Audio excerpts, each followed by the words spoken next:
and we'll get started right now. I'm going to give the first talk, which is going to be on user experience for WordPress. Yay!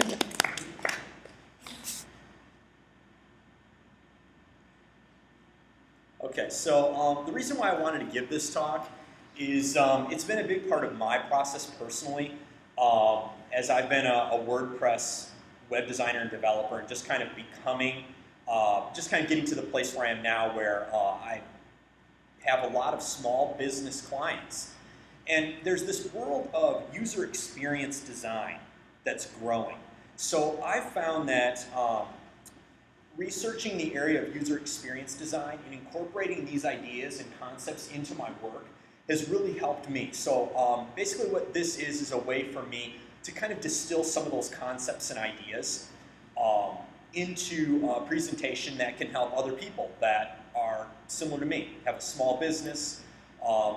They're not necessarily using everything that's in the UX world, but they want to benefit from the concepts and ideas that user experience has to offer to impact their workflow.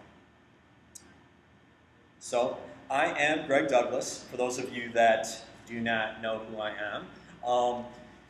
I'm a principal at Premium Interactive. You can find me at premiuminteractive.com. I'm a designer and front-end developer. I'm the organizer of Hollywood WordPress Meetup. And I've been designing for the web since 1999. So why user experience design? If you are designing and building commercial websites for clients, you're already making decisions about user experience design, even though you may not be consciously aware of it. And you know, this slide, I made a conscious decision to include a puppy, you know? You know, I found that once we open the door to raising our awareness around user experience design, and we start to get an idea of what's involved in that world, it can sometimes feel somewhat overwhelming. So really the purpose for this talk is to distill some of those ideas so that when we're approaching our design process with WordPress, we're doing things in still sort of the streamlined process, or in a streamlined way that WordPress allows us to do, but also maximize some of the concepts and ideas that user experience has to offer. I thought what I would do is start with a little bit of history. We're going to go way back in time, way back to the 90s. I don't know if you guys remember a time, a day gone by, when things were simpler and easier. The mid-90s, when the web was just starting to get its traction. At that time, you know, small businesses, they said, well, we've got our logo, we're the eyeball company, and we want to put up a website. Well, at the time it wasn't even called a website, it was called a web page, and we used dial-up, and we just read text on a screen. And people weren't too conscious of what was, you know, at the small business level anyways. They just put their logo on a page. That was really a big, just even having a web page was amazing for companies. So very quickly after a few years, we grew to this place where the conversation wasn't so much about just putting your logo on a website, but people were beginning to prioritize the website as a part of their brand strategy. And now it wasn't just enough to have our logo on our business cards and our letterhead, but also we had to think about how does our brand get communicated through a larger website strategy. And now, in the last, I would say, 5 to 10 years, I don't know, maybe it's a little bit longer than that, but I've really noticed this in the last 5 years. Things have exploded. There are all sorts of outlets and ways for you to communicate your brand. It's not enough just to put your logo on some print and on a website.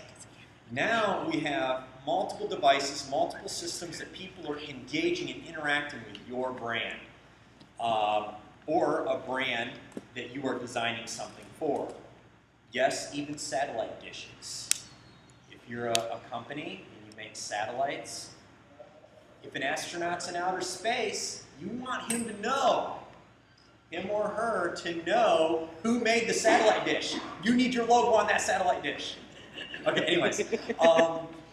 So what we're finding now, especially in our community of WordPress, WordPress is one of the technologies that's grown up in the last decade. I don't know, how long has WordPress been around? Does anybody know? 10 years. About 10 years? Okay.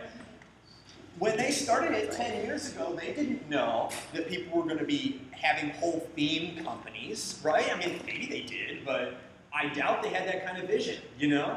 There are whole theme companies now that are doing some really amazing things, working with the latest technology to create responsive design themes for your WordPress installations. So you install WordPress, you install this responsive theme, you put some content on there, and sure enough, when you watch this, or when you view this website on different devices, it scales down, whether you're on an iPad, on a phone, or whether you're looking at it in a browser. And this is important because where we're going in the future, things are only going to keep getting more complex. When branding was a really big conversation, and they were talking about things like love marks. Does anybody remember that? Okay. Saatchi and Saatchi was all like, you gotta have a love mark. Anyways, branding was a really big conversation, but an increasing conversation people are having now is, what are we doing in the user experience design? How are we using principles of good design that transcend the system that people are engaging our brand through? So what is user experience design? I wrote down a few definitions for user experience design. I know there are probably more than this. But UXD shapes how you feel while interacting with something.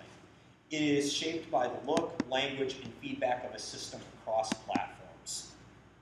User experience encompasses all aspects of the user's interaction with the company, its services, and its products. User experience design is designing the user interaction, taking into account who will be using the site, how they will engage the website, and the primary action we want them to perform. One thing that I try to keep in mind, regardless of how large or small the website is, when I'm thinking about the user's experience, I always try to keep in mind that I want to design with heart. I want to have that feeling of passion staying consistent, because it's easy for this to become a little too scientific and a little too by the books or by the numbers. So when we're asking these questions that are important for user experience design, I always think it's important to maintain that heart in what you're doing at the core. So 3 questions that you want to ask when getting ready in the planning phase of your website design. The first one is, who is this for? The second one is, what do you need to communicate through this website? And the third one is, what is the primary action the users need to perform as a result of this user experience design? Okay, so there are a couple of different ways of sort of looking at ways of applying this. I kind of see it breaking out into 2 ways of expressing user experience design. There's an agency approach where you have large companies working on enterprise level system designing. Typically they have like a whole team of people. You'll have like a lead, and you'll have like other UX designers under the lead, and they'll be doing things for really large brands. I have a friend, he designs for a company called Sapient Nitro, and I think one of his clients, well, I probably shouldn't even say the name of the brand, but it's one of the large brands that we're familiar with, and his job is to do things like do interviews with potential users of that website, you know, and analyze how is it that they want to best interact with that website. And that's a different scale. It's a different way of expressing user experience design. When we're looking at things as WordPress designers, I'm going to make a few assumptions. I'm making assumptions about this group of people here. Either you're a person that owns your own small company and you're looking for WordPress as a way to design and develop your own company strategy, Or you're a person like me, where you're working with a lot of other small businesses to help them realize their brand strategy through technology. So, since I'm making that assumption, the rest of this talk is really focusing and centering on how is it that we can help small to medium-sized companies grow their online brand online. So, typically, if you're a small agency with 1 or 2 people in the UX role, and what I mean by that is the user experience designer is also the UI designer, is also the programmer for the WordPress website, then that's where we're going to be focusing next. So what I want to do is I want to just take a moment to kind of do a really quick overview of the tools of the trade, and then what we're going to do is we're going to take a look at how these tools, how you can use these tools and maximize them for really small, really quick design phases for your small business clients using WordPress. Okay? So, there are 3 main tools as far as the way I see it. There's sketching, there's wireframing, and there is prototyping. We'll probably be focusing mostly on sketching and wireframing in this talk, but prototyping is also a part of this, the UX trade. Okay, so sketching. Really simply, sketching just allows you to get a lot of ideas out of your head and onto paper or onto your iPad really quickly. It helps you shape your ideas and eliminate bad ideas. Sketching, I find it very important in my process, and it's really my early wireframes is the way that I look at it. Cool apps for you if you want to do sketching on your iPad. I like to use Paper by 53 myself. You can buy one of these cool little pen tools for like 15 to 20 bucks at Target or Best Buy or whatever, and it allows you to like use the little pen tool on your iPad. It's pretty fun, neat. And it looks cool. When you're in a meeting, you're like, look what I can do. You have Sketchbook Express, Sketchbook Pro, and Interactive Sketchbook. These are some different apps that you can use. Okay, so, yeah. Those just essentially tools that allow you to draw on that. Pretty much. Yeah. So, That's right. If you just want to use a pen and a piece of paper, no, you have to use an iPad. You're not allowed to use paper and pen. No, I actually start a lot with a pencil and paper because I really like the feel of a pencil on paper. all of these are essentially very It is, yeah. And the nice thing about, like, if you do get something like Paper by 53 is it gives you different brush tools. So they have, like, different nibs, like, it's fun, you get different line weight and you get a little brush, you do, like, watercolor on your computer screen. They're fun little things to doodle around with. Okay, so, wireframing is the next thing we're going to talk about. Wireframing is the blueprint that the user experience designer uses to tell the story. If you're working at a larger company and you have the luxury of getting in to a lot of different parts of a website or of a system or of an application, you can really go deep with wireframing. You can use it to really tell a story of how the entire interaction is going to work from the home page all the way through as people click through a whole system.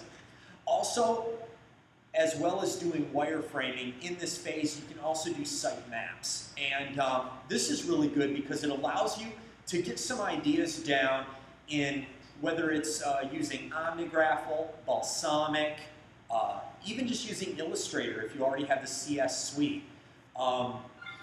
These are just ways of mapping out where people are going and how they're going to get there. This helps you in a lot of different ways. I personally like using Illustrator. That's my favorite tool of choice. I have a bunch of things that I've done to make my workflow work so that I have wireframing tools that work for my WordPress websites. And so that's my tool. But I know that OmniGraffle, I've used that tool before. It's awesome. And it's amazing. It's got a lot of great tools in and of itself. So I suggest OmniGraffle. If you're doing especially really large systems, OmniGraffle is great because you can do your wireframing there, your site mapping, some really great stuff. Okay, so I wanted to give a really quick wireframe overview. For those of you that are kind of new to the concept of wireframing, this is an outline that kind of tells you the components of wireframes.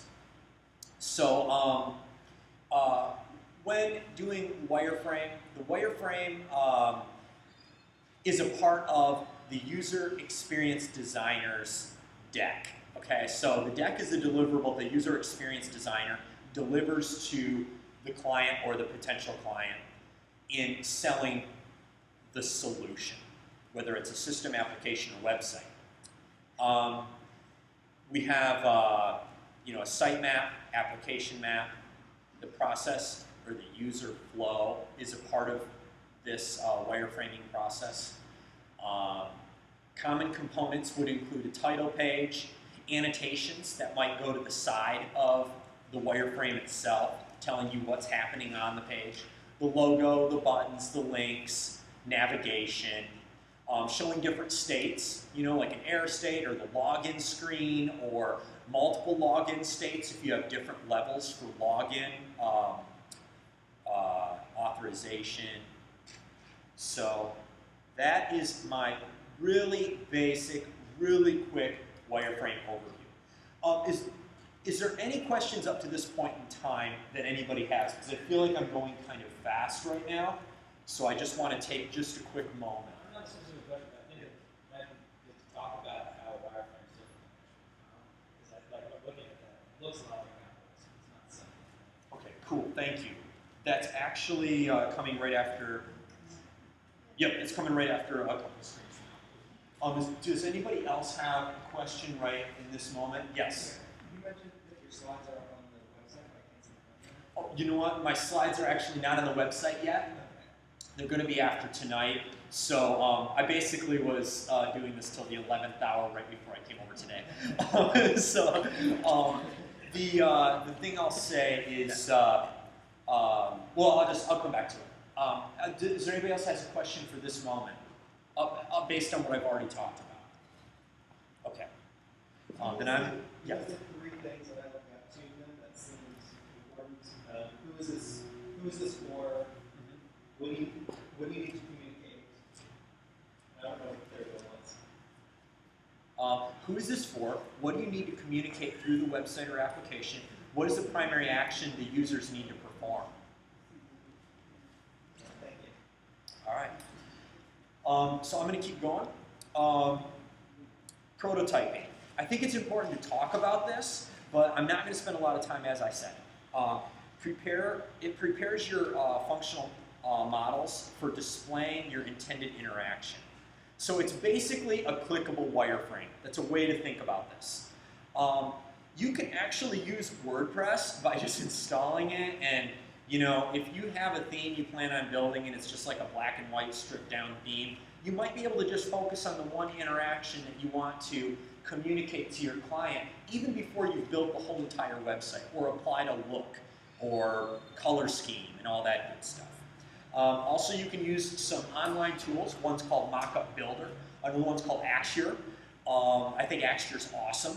I suggest that one for people if they really want to dive in deep to the prototyping aspect of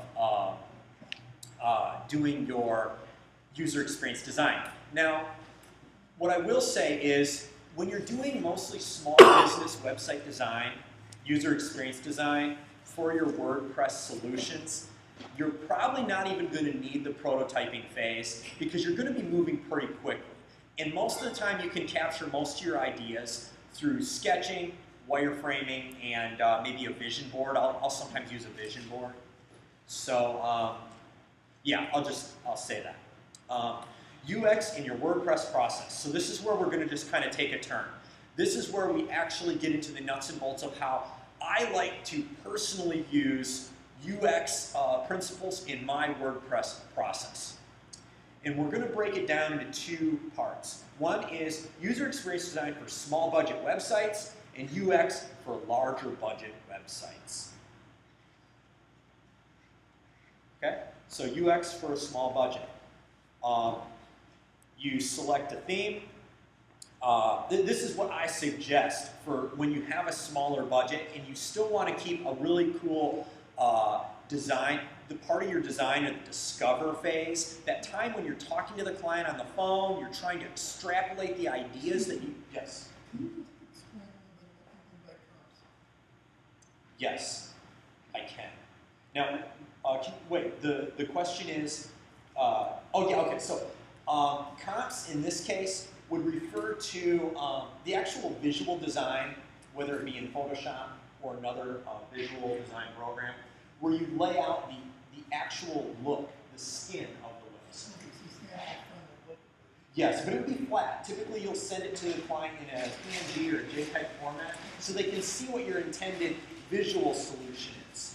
Okay, so that's what I say when I say comp. Okay, so typically what I'll do when I have a smaller client and they don't have a large budget, but I really want to still have that part of the design phase where we're talking about their goals and the user experience and how they're going to interact with the website.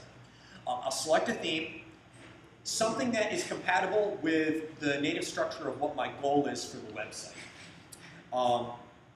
Then I will basically take a screen grab of that theme, I'll put it in Photoshop or Illustrator, and I will do my wireframes right on top of the screen grab.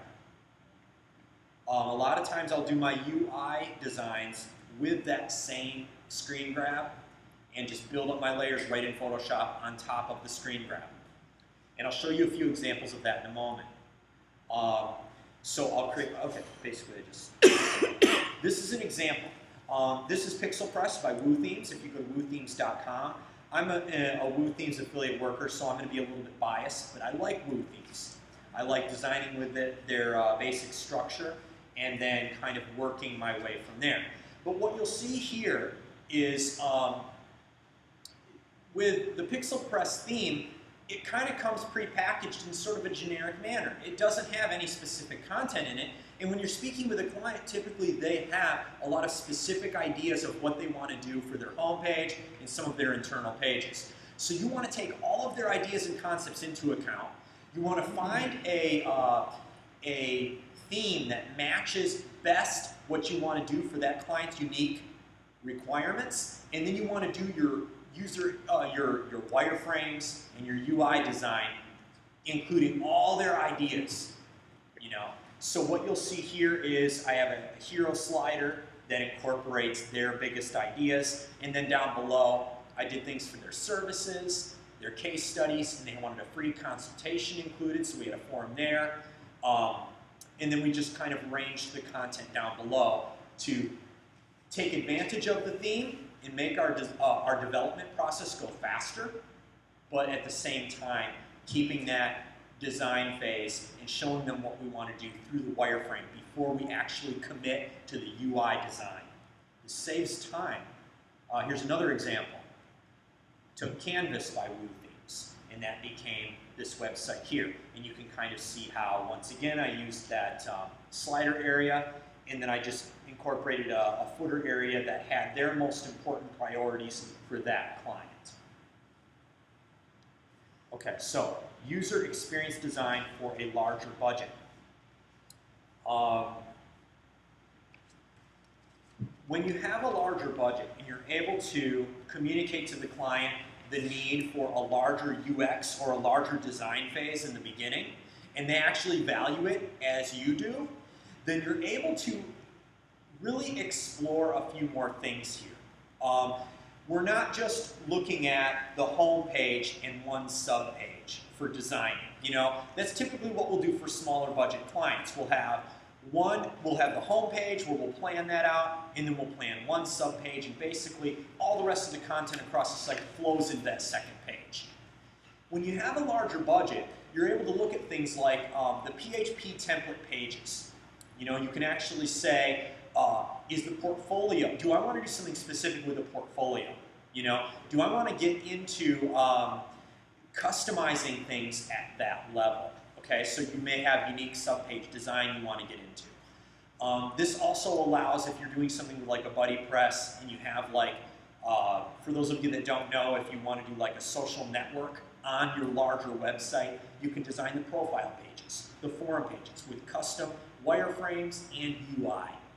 UI stands for user interface design. For those of you that don't know the difference, UX stands for user experience, UI stands for user interface. E-commerce designs, you may have, you want to customize specific pages. I wanted to show you really quickly, this is an example of when you have a larger budget, you have a larger project, and the client wants to do a lot with their system. We're actually talking about an application where people are going to be logging in. We're going to see different things after they log in.